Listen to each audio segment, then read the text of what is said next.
Everybody. This is Pat. That's Eric. Welcome to Fantasy Breakouts. Today we have a special episode. But first, we're going to kick this off with our fantasy awards for the players. And after that, we'll talk about our fantasy championship matchup we had. And then, of course, the winner has to give you the championship speech. I'm forcing him to do a speech. He did that, but I got you. All So, right. first of all, player MVP for the season, Eric. Who is yours? Okay, so fantasy MVP. Mine, I'm going to let you have probably the obvious one, but I'll go with just almost just as good. Just as good. So consistent. Devontae Adams. He's averaging more than 4 points above the next wide receiver, which is per game, which would be Tyreek Hill. I saw that on PFF. So, I mean, he's just a monster. He knows where he's going, and Aaron Rodgers. It's like they don't even have to look at each other. It's just they're just in sync so much, and I mean, and we probably have about 2 more years of this left too. So it's not Solid. we're not at the top of the horizon with that. So that's my guy. I'm going Devontae Adams. Pat, who do you? I can probably guess who you're going with based on our fantasy matchup, right? That's you're a smart man, Eric. Smart man. I would have to go with Mr. Alvin Kamara, and obviously after his the man went to work. After that, but before that, he held me. He held me down, man. My team went through some ups and downs, and he still was steady. So thank you, Drew Brees. Um, so the next one is comeback player of the year. Um, and who do you have, Eric? Okay. Yeah. So Mike, let's see. Comeback player of the year. I'm gonna actually go with David Montgomery. I mean, obviously he had the awesome schedule, but that doesn't mean you're gonna go out and perform, and he did. So he was pretty average through the first, I believe it was eight weeks, and then we had our video. He just put up 3.7 points against Tennessee, and this was November 8th. He put that up, and then a couple days later we did our trade for video, trade away, trade for, and he was actually one of our trade fours because of the schedule and because of what we saw. I mean, in college, he was just he had everything we wanted. I mean, he's maybe a little bit oversized, a little bit Hmm. overweight, not as quite as Top fast as heavy. you'd ideally want. But yeah, he missed the game against the Vikings. He had a bye week, so there was still a lot of uncertainty there. And then he just finished. Now he's the number 6 overall running back as it stands today. So Nuts. it's just wild, yeah. And if you were able to, if you had your spot locked up, and that would have been through about 12 weeks, you could have got him, and he could have you could have rode him to the championship. I mean, I think he's the comeback player just because of the uncertainty of him having his position going into next year. I mean, on top of that, so real life and fantasy, I think he's a solid person for a comeback player. But Pat, who do you have for your comeback player this year? I'm a little torn. I'd say it's two players. Obviously, Stephon Diggs. I think he made a case. He's always been good. Said he could be a number one, and golly, he was the number one. uh, Another one, Curtis Samuel, man. He definitely. I think he was a very solid receiver three, high three, low two this year. Definitely had a lot to offer, and he produced when he was supposed to. I have an interesting stack actually. There's a wide receiver with over 75 plus targets and 75% each or catch rate. Curtis Samuel is 81.4. That's over Chris Godwin, Cole Beasley, Devontae, Juju, Stephon Diggs, D Hop. That just shows how effective that man was, man. It was nuts. It was a great year for him. The next player, next award, most unexpected contributor. Who do you have, Eric? Yeah, I think with this one, it's a little bit of a post. It's after people expected, by quite a bit actually. With Calvin Ridley, I think we expected him to be a wide receiver two or three this year, and that's about it. With the presence of Julio Jones, but that wasn't the case.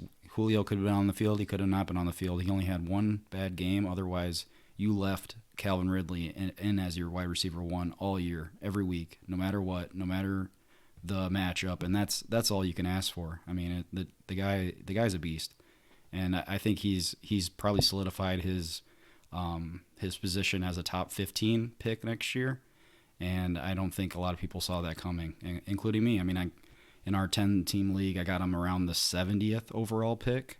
So that's where we were. I mean, I think that's kind of the definition of this. Otherwise, actually, somebody's above him. So Pat, you can tell him who it is. Just above him. Just Well, it has the to work he be put in. James Robinson. Yep. Obviously, nobody drafted. A lot of people didn't draft, depending on how late your draft was and whatnot. And I picked him up.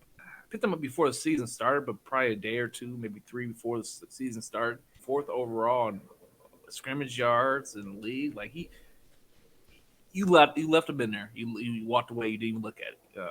He got the opportunities and everything like that. He was a great. Should have made the. But At he least did, the Pro Bowl roster. Yep. Yeah, it was unfortunate, man. But great player. I'm still high on him because we know how hard running backs who are going to get the ball are to come by. Yeah. That's a big issue with any running back. Whether it's Jonathan Taylor, we could talk about a lot of them that just didn't have, like, you don't have to question him getting that ball. So I think he'll be the focus of a lot of game plans next year. So I think he's actually, I'd probably say he's a little bit of a riskier second round pick, but let's see who they put around him. Let's see if they do grab, obviously one of the best running back or quarterbacks. Yeah. So we'll see if we have a Burrow type of athlete in front of him, hand him the ball. But yeah, I guess my honorable mention would definitely be Justin Jefferson. I mean, the guy, if we look at what we were thinking and when I was looking into him and watching their championship college game, I mean, he was almost a possession receiver. It seemed like he always had somebody on him that he had to fend off, and he comes to the league and he can do everything. And he's looking like he could be a top 5 receiver in the likes of a Ridley here in the next few years. So I think he's definitely worth mentioning. But yeah, let's go on. I know that's a fun section to talk about. definitely. The next would be the biggest bust, non-injury. I'm going Devontae Parker. And obviously he got injured a little bit, but even when he was not. I've never had high hopes for Devontae, and I'm glad that there's somebody in our league that believes in him because I'm not ever going to be that guy and have fun with that. See how far they got you. But mine is Devontae Parker. What about you, Eric? Yeah, I was a little bit torn. I wanted to put Zeke in this, but it's really he was hampered by Dak's injury, so that's kind of like the injury involvement. But I think from what we had seen all the way up until this last week when maybe they injected something into his calf to get him a little more juice in there. But I don't. We're not seeing that Zeke from 2+ years ago anymore, and he could be splitting time. They could ask him to take a pay cut anytime now. I mean, I think that's understandable if maybe after 2 years they cut down that pay quite a bit. So I'll go with him as my 1A, and then my 1B, I go Carson Wentz. I think he had a lot of opportunity. I think they obviously he's getting hit so much during the course of a game, but still he didn't provide what he needed to on that team. And even with his great schedule, I mean, we were looking at him as a streamer, and it just almost only worked out against the Giants the second time they played the Giants. I mean, it was pretty rough. But that'll be my 1B. I mean, Carson Wentz, he was on that borderline of being drafted, and then almost gave us nothing this season. Which, hey, you're on the list, bud. But yeah. Pat, what about yours? Let's go to the most annoying player to own this year. And I will kick that off. Kenny Galladay. He's a dog. He's a beast. But what we get 4 weeks out of him, I think. And then we had a lot of 2 months of him. Oh, he's coming back and never came back. And up and down, up and down, up and down, up and down. Like it hurts, man, because he's such a great athlete, great talent. I think that was more contract related. They weren't doing anything. He's trying to protect himself for the future. I get it, but I wish almost you come out and say that. Yeah, but they have lives. It's not fantasy related, but it is what it is. What about you, Eric? Yeah, that's a good one. I mean, the guy. I mean, if you're a late round pick, you got to get paid, and understandable. But yeah, mine is definitely CEH. As I mid-season, I kind of was flipping out about this guy. He's got the talent of the top, four running back in this class, which this is a good class for running backs. Solid. And it's just not on his own doing, but the game plan doesn't revolve around him. Earth revolves around Pat Mahomes, and obviously, if you can see that, they don't mind being in these last minute heart attack endings of games. And I'm not a person that's like, you got to run the ball, or you're not going to win, or you got to win this league. You got to run. I'm not like that. It's just like, can we throw it to the running backs more? Can we get them on screens? Can we get them if outside zone stuff? I don't know. It just seems like they're playing themselves into trouble a lot of times. And but yeah, CEH. I mean, just from the start of the season versus what we got from him, he was the most annoying guy. I mean, he's the most annoying guy. That first week is, oh God, they got to steal, and then after that, slowly but surely, it's that offense, man. It is what it is. Yep. So now, as far as a player who we sent packing, gave the boot to, however you want to put it, it was tough, but you got to do what you got to. AJ Green for me, man, he's won me championships. Like, he's had so many great years. And then I think I had him last year, and he never came. I think I had him last year, and he played me last year a little bit.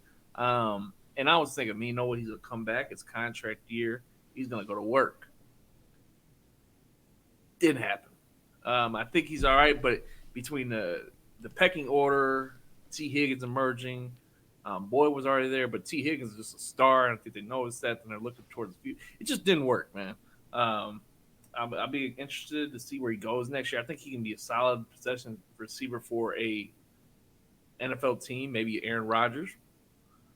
But other than that, fantasy-wise, it's kudos, man. That's all I got to say. What about you, Eric? And that's one where the Bengals should have sent him packing, not just you. It's like the team should have. Yeah, just move on, like whatever. Just didn't make a ton of sense.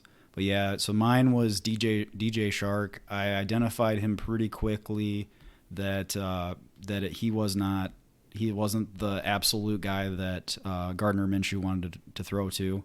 I identified they wanted to run it. They were running it with James Robinson, a local guy. They wanted to run the offense through him, even if they were losing.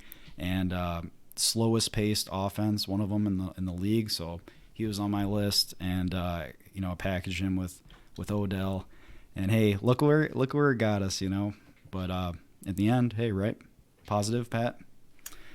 I think we'll let you talk, and go ahead from here. I think when I made the trade, well, we traded. I had Terry McLaurin, and I traded him. I remember you sent me two offers. You sent me DJ Shark and Odell for Terry, or Terry and AJ Brown for DJ Shark, or not DJ Shark. I had Terry, so it was Odell and AJ Brown. I think. Wow. I think you sent me. Pretty nice guy. I'm a pretty nice guy. Loser. All right, that was a big. But he knew. Eric knows me, as you guys obviously can assume. He knows I'm a big Odell person. I had Odell. I've been with Odell since I picked him up. I remember he did not play the first 4 games of that year. I picked him up the second week, I believe. Everybody's like, "Wait, you pick it up?" And then look what happened. History. Yeah. So I'm a extremely big Odell fan. He's got great talents. It's just we always question Baker, and it did hurt me, but I don't. It is what it is because I had him when he went nuts against Dallas, and it did give me that win that week. I remember that against I think week 4 or 5. Mm-hmm. So now, obviously down the line, you rather have. AJ Brown had a great season overall, but I was so suspicious about that knee injury. I remember they were saying like it just didn't sound good. He was out for 3-4 weeks, and that DJ Shark, he had a few weeks, but overall, obviously nowhere near AJ Brown. Obviously, AJ Brown is the best out of those 3. Overall, I would take Scary just because you ain't got to worry about it. Just put him in, walk away. But yeah, that's my biggest regret. It is what it is. You know, It worked out, but you gotta use this when you make a decision, man. Keep moving. That's a regret, but keep moving. Don't look back at what coulda, shoulda. We can talk about it now. Everything's done, but yeah, at the time, really ate me. I even said to him, "You know how they get to me." yeah, yeah, that's what we talk about in our trade four videos. I think that's why they man, that stuff's effective. We talk about Bias when we opinions. package people and when we put our recommendations out there, it gets the hits, and I think we connect because we know how to talk to our friends. I mean, this is the game. But yeah, with mine, my biggest regret, definitely in a 12-team league, I was not used to having three running backs, very very serviceable running backs, and a lot of times it's a struggle with injuries and the depth and a lot of 12-team leagues, and we have a very highly competitive 12-team league. I mean, yeah, I would say it's up there. And with me, I had J.K. Dobbins, Swift, Hunt, Aaron Jones, Dalvin Cook, and I just I would one week I'd be satisfied. I'm ready to move people, right? And Kareem Hunt would have a good game, but then Swift, the coach hates him, and then Dobbins, the coach hates him, and there's a 5-man rotation for the Ravens, and Right. just the things didn't match up to make me want to be comfortable moving Aaron Jones. That was really who people were sending me offers for, and it's just at a certain point, someone's got to put you over the edge.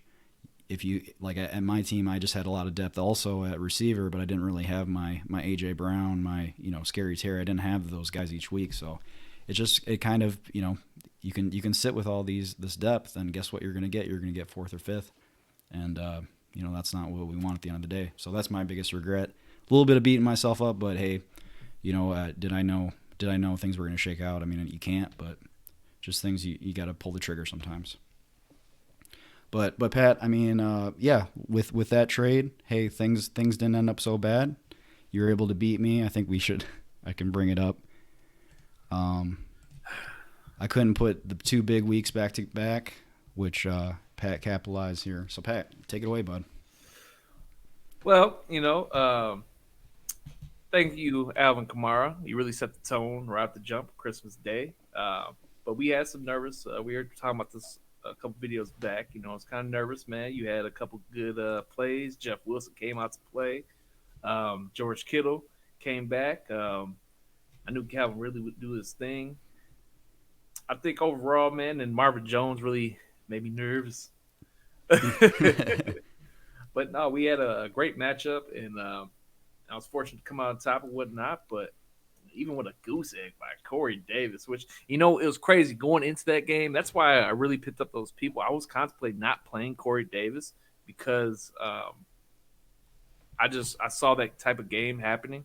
And it was weird. They said Alexander was on Davis, not Brown. So it's really something to look forward to in the future. Think about in the future because people are definitely respecting him.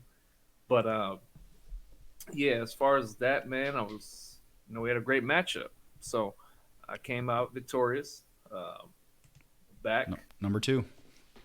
So, yep, the second time. It's 10 years.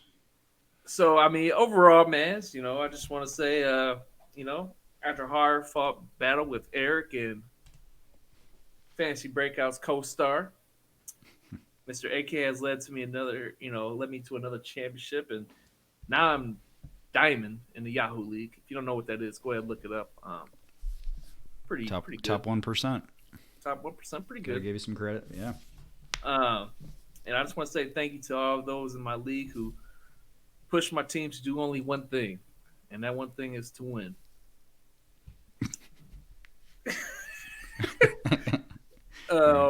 It has been my honor, and I look forward to seeing the keg bought by those peasants in the league who did nothing but make the wrong moves this season. So thank you. Yours truly, Action Jackson. That's pretty much it.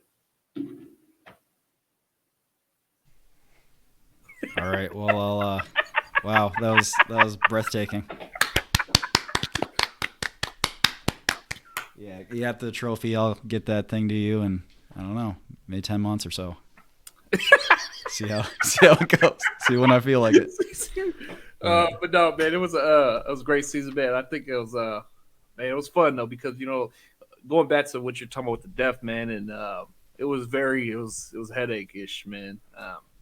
Because with COVID and all that kind of stuff, how many people were talking about there's not even going to be a season, Yeah. and we went through a lot, man. But no, it was a very fun season, man. I look forward. Obviously, it's weird. Like when you look back and you're like, what am I going to do now?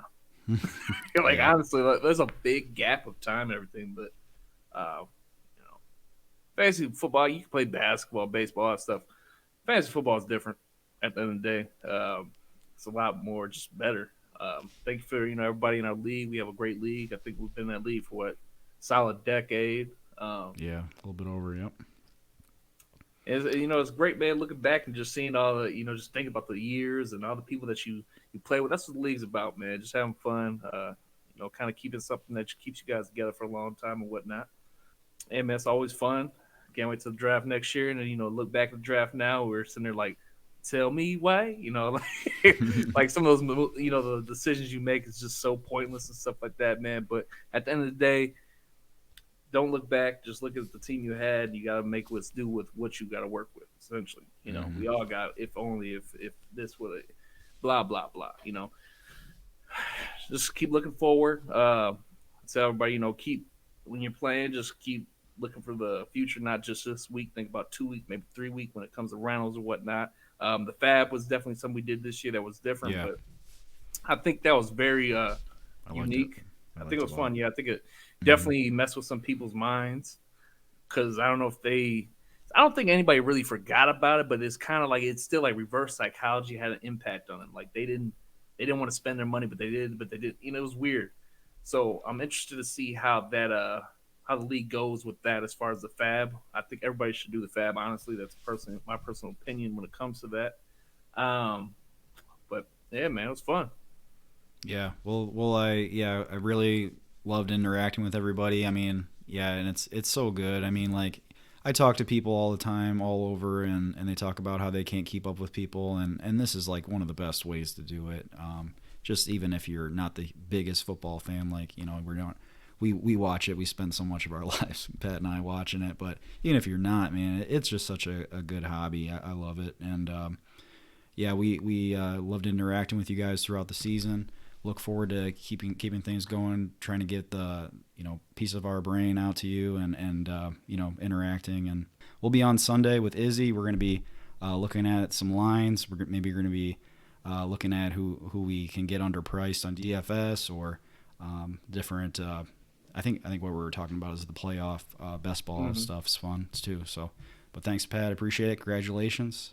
Doesn't happen every day. I mean, Pat and I, we have split the league right now. We're 50% of the time we're winning it, but no, we gotta work on the 12 team league. We got to get that same percentage soon, right? But Yeah, well, it'll be all right. That I think that there was a lot of injury. My team particularly had a lot of injuries, man. But we'll yeah. talk about that draft strategies next year and how to approach it and whatnot. And sometimes, you got to do what you got to. So, All right, appreciate it. We'll have a good week. We'll talk to you Sunday. Thank you. deuces. Don't worry, Izzy's gonna be on. Don't worry, we got you.